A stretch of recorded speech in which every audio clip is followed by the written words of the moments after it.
प्रेम के बोल। एक गांव में एक मजदूर रहा करता था जिसका नाम हरीराम था। उसके परिवार में कोई नहीं था। दिन भर अकेला मेहनत में लगा रहता। दिल का बहुत ही दयालु और कर्मों का भी बहुत अच्छा था। मजदूर था, उसे उसका भोजन उसे मजदूरी के बाद ही मिलता था। आगे पीछे कोई न था, इसलिए वो इस आजीविनी से संतुष्ट था। एक बार उसे एक छोटा सा बछड़ा मिल गया। उसे खुशी से उसे पालने लगा और उसने सोचा आज तक वो अकेला था, अब वो इस बछड़े को अपने बेटे के जैसा पालेगा। हरीराम का दिन उसके बछड़े से ही शुरू होता और उसी पर ख़त्म होता। वो रात दिन उसकी सेवा करता और उसी से अपना मन की बात करता। कुछ समय बाद बछड़ा बैल बन गया। उसकी जो सेवा हरीराम ने की थी उससे वो बहुत ही सुंदर और बलशाली बन गया था। गांव में सभी लोग हरीराम के बैल की ही बातें करते रहते थे। किसान के गांवों में बैल की भरमार थी, पर हरीराम का बैल उसमें से सबसे अलग था। दूर दूर से लोग उसे देखने आते थे। हर कोई हरीराम के बैल के बारे में बातें कर रहा था। हरीराम भी अपने बैल से एक बेटे की तरह प्यार करता था। भले खुद भूखा सो जाए लेकिन उसे हमेशा भरपेट खिलाता। एक दिन हरीराम के स्वप्न में शिव के नंदी बैल आए। उसने उससे कहा कि हरीराम, तुम एक निस्वार्थ सेवक हो।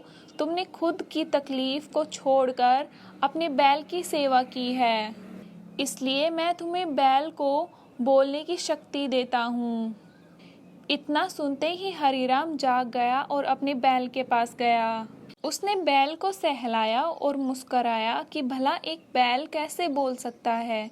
तभी अचानक आवाज आई, बाबा, आपने मेरा ध्यान एक पुत्र की तरह रखा है। मैं आपका आभारी हूँ और आपके लिए कुछ करना चाहता हूँ। यह सुनकर हरीराम घबरा गया। उसने खुद को संभाला और तुरंत ही बैल को गले लगाया। उसी समय से वह अपने बैल को नंदी कहकर पुकारने लगा। दिन भर काम करके आता और नंदी से बातें करता।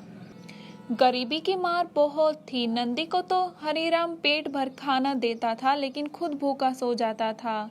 यह बात नंदी को अच्छी नहीं लगी। उसने हरीराम से कहा कि वो नगर के सेठ के पास जाए और शर्त रखे कि उसका बैल नंदी 100 गाड़ी खींच सकता है और शर्त के रूप में सेठ जी 1000 मुहरे ले लेना। हरीराम ने कहा, नंदी, तू पागल हो गया है। भला कोई बैल इतना भार वहन कर भी सकता है। मैं अपने जीवन से खुश हूँ, तुम यह नहीं करना। लेकिन नंदी के बार बार आग्रह करने पर हरीराम को उसकी बात माननी पड़ी। एक दिन डरते डरते हरीराम सेठ दीनदयाल के घर पहुंचा। दीनदयाल ने उससे आने का कारण पूछा। तब हरीराम ने शर्त के बारे में कहा। सेठ जोर जोर से हंसने लगा और बोला, हरीराम, बैल के साथ रहकर क्या तुम्हारी मति भी बैल जैसी हो गई है? अगर शर्त हार गए तो हजारों मोहर के लिए तुम्हें अपनी झोपड़ी तक बेचनी पड़ेगी। यह सुनकर हरीराम और अधिक डर गया, लेकिन मुंह से निकली बात पर मुकर भी नहीं सकता था। शर्त का दिन तय किया गया और सेठ दीनदयाल ने पूरे गांव में ढोल पिटवाकर इस प्रतियोगिता के बारे में गांव वालों को खबर दी और सभी को यह उद्भट नज़ारा देखने को बुलाया। सभी खबर सुनने के बाद हरीराम का मजाक उड़ाने लगे और कहने लगे कि यह शर्त तो हरीराम ही हारेगा।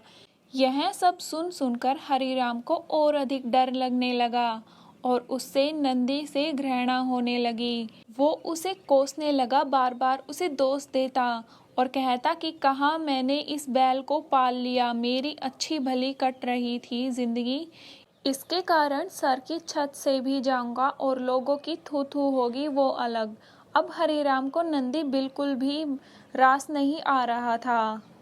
वह दिन आ गया जिस दिन प्रतियोगिता होनी थी। 100 माल से भरी गाड़ियों के आगे नंदी को जोता गया और गाड़ी पर खुद हरीराम बैठा।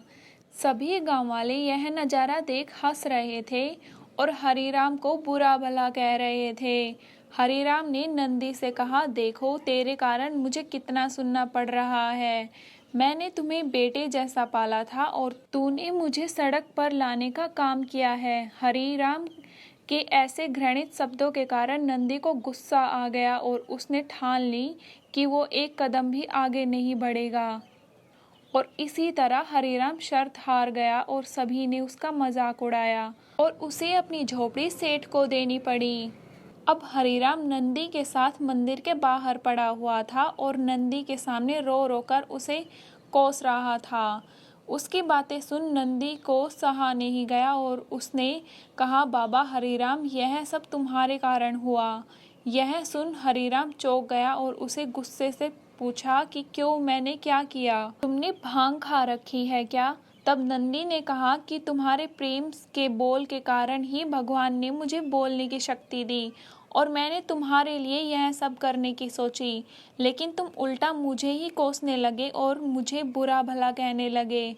तब मैंने ठानी कि मैं तुम्हारे लिए कुछ नहीं करूँगा, लेकिन मैं तुमसे फिर से कहता हूँ कि मैं 100 गाड़ी खींच सकता हूँ। तुम जाकर फिर से शर्त लगाओ और इस बार अपनी झोपड़ी और 1000 मोहरों की शर्त लगाना। हरिराम वही करता है और फिर से शर्त के अनुसार 100 गाड़ियाँ तैयार कर उस पर नंदी को जोता जाता है और फिर से उस पर हरिराम बैठता है और प्यार से सहलाकर उसे गाड़ियाँ खींचने कहता है और इस बार नंदी यह कर दिखाता है जिसे देखकर सदबद रह जाते हैं और हरिराम शर्त जीत जाता है। सेठ दीनदयाल उसे अपनी झोपड़ी और 1000 मुद्राएं दे देता है। कहानी की शिक्षा। प्रेम के बोल कहानी से यही शिक्षा मिलती है कि जीवन में प्रेम से ही किसी को जीता जा सकता है। कहते हैं प्रेम के सामने ईश्वर भी झुक जाता है, इसलिए सभी को प्रेम से ही बोलना चाहिए।